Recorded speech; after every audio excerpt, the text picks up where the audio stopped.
कहा जाता है कि जो पानी है वो खुदा की बहुत बड़ी नेमत है, लेकिन यहाँ पर पानी जो है वो अब लोगों के लिए ज़हमत भी बनता चला जा रहा है। वो कैसे? वो पानी जो हम पीकर अपनी तबीयत को खुशबाश करते हैं, लेकिन उन पानी के अंदर केमिकल्स अगर मौजूद हों तो ना सिर्फ वो आपकी सेहत के लिए मुज़र है, बल्कि इसके अलावा आपके जो ऑर्गन्स हैं कीमती, उसे भी फ़ौरी तौर पर जो है वो ख़राब कर सकता है, बर्बाद कर सकता है। इसी वक्त मैं पंजाब फूड अथॉरिटी की लैब में मौजूद हूँ, जहाँ पर बाकायदा तौर पर पानी की भी टेस्टिंग होती है और केमिकल्स पानी के अंदर भी बड़ी तादाद में पाए जाते हैं। तकरीबन ये 12 के करीब केमिकल्स हैं जो पानी के अंदर पाए जाते हैं। अगर वो केमिकल्स पानी के अंदर मौजूद हों और वो कोई इंसान इस्तेमाल कर ले, उसे पी ले, तो किस किस्म की से परेशानियों का सामना करना पड़ता है, इस हवाले से भी आपको बताएँगे। तो इस वक्त मैं लैब में मौजूद हूँ, जहाँ पर यहाँ जो डायरेक्टर हैं इसके तैयब साहब, वो मेरे साथ मौजूद है। इस हवाले से गुफ्तगू करते हैं। अच्छा सर, पानी का भी बहुत बड़ा इशू है कि कहते हैं कि पानी तो वैसे खुदा की बहुत बड़ी नेमत है, इसके बगैर जो ज़िंदगी है वो मुमकिन नहीं है, लेकिन पानी के अंदर वो केमिकल्स जो मौजूद हों, फिर इसी तरह ही वो इस्तेमाल होते रहें, तो फिर किस किस्म की परेशानियां जो हैं वो जन्म लेती हैं। और अगर कोई पानी का टेस्ट करवाने कोई सैंपल यहाँ पर लेकर आए, उसकी टेस्टिंग करवानी हो, तो इसका प्रोसेस कैसे स्टार्ट होता है? अच्छा, पानी का सैंपल भी हमारे पास जो भी आता है वो सबसे पहले रिसेप्शन पे रिसीव होता है। फिर उसको एक कोड लगता है, डीकोड होने के बाद एक स्पेसिफिक कोड के साथ हमारे पास लैब में आ जाता है। जैसे लैब में सैंपल रिसीव होता है तो सबसे पहले उसकी माइक्रोबायोलॉजी की जाती है कि उसके अंदर कौन-कौन से बैक्टीरिया जो हैं वो मौजूद हैं। तो बैक्टीरिया के बाद फिर हम उसकी केमिकल कंपोज़िशन देखते हैं। जो मोस्टली जो पेट की बीमारियाँ हैं, ये वो सारी की सारी बैक्टीरिया की वजह से होती अच्छा, हैं। हमने बचपन के अंदर पढ़ा था कि कुछ बैक्टीरियाज़ होते हैं जो सेहतमंद भी होते हैं, कुछ बैक्टीरियाज़ होते हैं नुकसानदा होते हैं। तो इसके अंदर किस किस्म के बैक्टीरियाज़ होते हैं कि दोनों ही होते हैं? पानी के अंदर जो है वो नुकसानदेह बैक्टीरिया होते हैं, लेकिन जिस तरह दही है उसके अंदर जो है वो सेहतमंद बैक्टीरिया होते हैं। बिल्कुल ठीक। तो पानी के अंदर हमने सारे बैक्टीरियाज़ को ही देखना है कि नुकसानदेह बैक्टीरियाज़ जो हैं वो ज़ीरो होने चाहिए। अगर कोई भी मौजूद है तो फिर वो पानी आपका जो है वो निज़ाम को डिस्टर्ब कर सकता है, कोई गैस्ट्रो या कोई भी इश्यू जो है वो पानी की वजह से हो सकता है। हैज़ा हो सकता है, कॉलेरा, टाइफाइड भी बिल्कुल। पानी के अंदर प्रेज़ेंट हो तो सकता है। कितनी मिकदार में पानी यहाँ पर आएगा तो टेस्टिंग का अमल शुरू हो जाता है? यहाँ पे पानी के हमारे पास जो है वो एटलीस्ट जो है वो 750 ml जो है वो पानी की बोतल आती है। ठीक है। और सबसे पहले हम उसकी माइक्रोबायोलॉजी टेस्टिंग करते हैं। जैसे ही माइक्रोबायोलॉजी की टेस्टिंग कंप्लीट होती है तो फिर हम उसकी केमिकल टेस्टिंग जो शुरू करते हैं। केमिकल टेस्टिंग के अंदर उसकी पीएच, उसकी हार्डनेस, उसके अंदर डिफरेंट मिनरल्स का लेवल, आर्सेनिक कितनी है, उसके अंदर जो है टोटल डिज़ोल्व सॉलिड्स कितने हैं, मैग्नीशियम कितनी है, कैल्शियम कितनी है, पोटाशियम कितनी है, उसके अंदर टर्बिडिटी कितनी है, वो सारी की सारी टेस्टिंग हमारी फिर यहाँ पे की जाती है। बिल्कुल ठीक है, यानी कि ये जो अब यहाँ पर टेस्टिंग हो रही है, ये मुख्तलिफ कलर किस चीज़ की? केमिकल्स के कलर हैं? जी, ये केमिकल्स के कलर हैं। ये हमारे पास जो है वो कैल्शियम का कलर है, ये हमारे पास हार्डनेस का कलर है। ये सारे डिफरेंट पैरामीटर्स जो हैं वो टेस्ट हो रहे होते हैं, तो वो एक स्पेसिफिक कलर जो है वो इंडिकेट करता है कि इसके अंदर वो कितनी क्वांटिटी जो है वो इसकी प्रेज़ेंट है। बिल्कुल ठीक है। तो यहाँ पर अब पहले केमिकल्स थोड़े से डाले जाते हैं, फिर पानी डाला जाता है। किस तरह ये टेस्टिंग का अमल मुकम्मल होता है? इसके अंदर जो है वो हर टेस्ट के लिए एक रिक्वायर्ड पोर्शन जो है वो डिफाइंड होता है कि आपने इतने एमएल जो है वो पानी लेना है।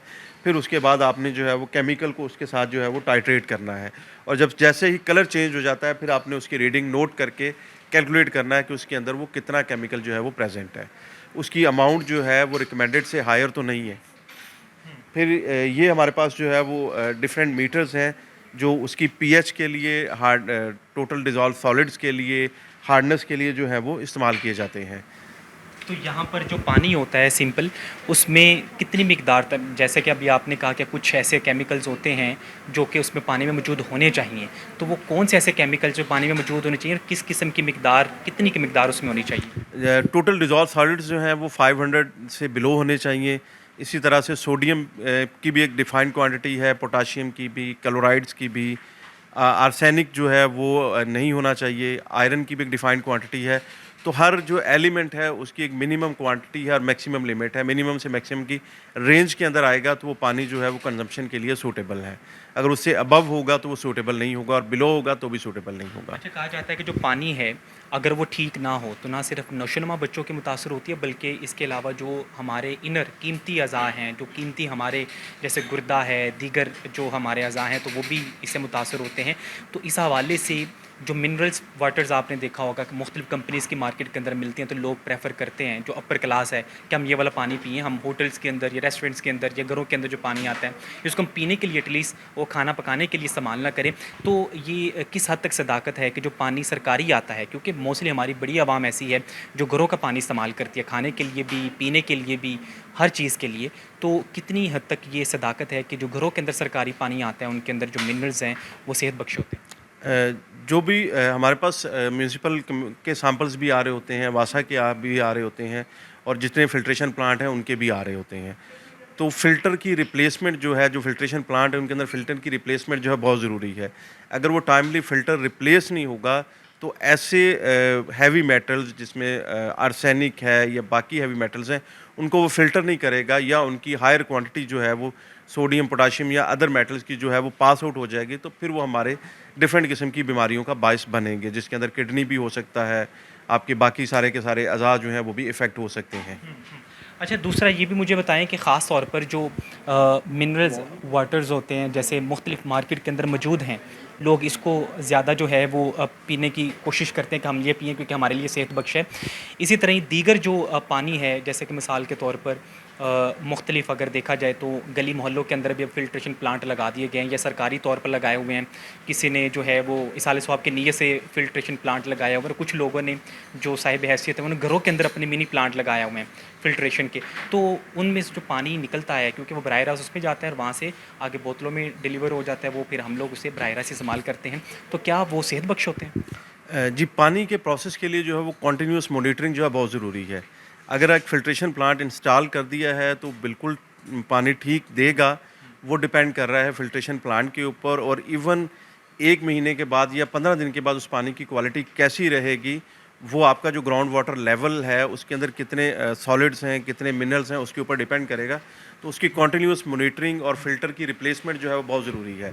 जब तक आप मॉनिटर करके उसके फ़िल्टर को रिप्लेस नहीं करेंगे, आपकी पानी की क्वालिटी जो है वो एक जैसी नहीं रहेगी। उसके अंदर चांसेस हैं कि एक टाइम के बाद वो जो फ़िल्ट्रेशन प्लांट इसाले स्वाब के लिए या किसी भी पर्पज़ के लिए लगा दिया गया है, शुरू में तो पानी बिल्कुल जो है पीने के काबिल दे रहा है, लेकिन बाद में वो मुज़र सेहत पानी ही जो है पिला रहा है। वैसे कितने दिनों तक जो फ़िल्ट्रेशन प्लांट है उसकी सफाई हो जानी चाहिए?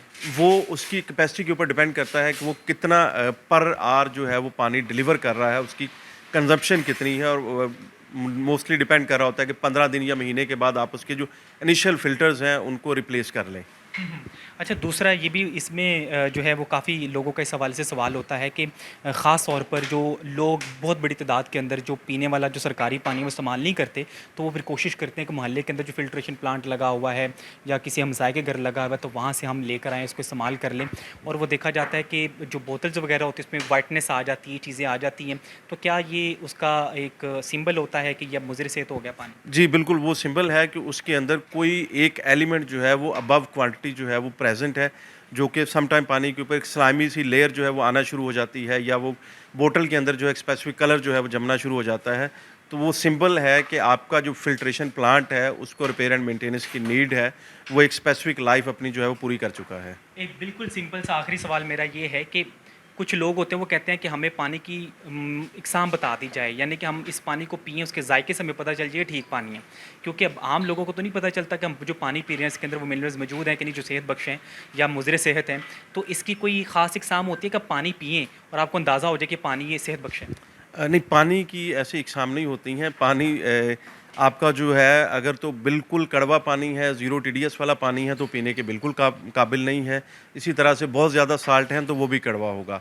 पानी का जो है एक नेचुरल टेस्ट होता है, वही पानी पीने के काबिल है, लेकिन उस नेचुरल टेस्ट वाले पानी में भी कुछ ऐसे हैवी मेटल्स जो हैं वो प्रेज़ेंट हो सकते हैं जो टेस्ट नहीं देते, जो टेस्टलेस या ऑडरलेस होते हैं। तो पानी का कंटीन्यूअस जो है वो टेस्टिंग या एनालिसिस जो है बड़ा ज़रूरी है।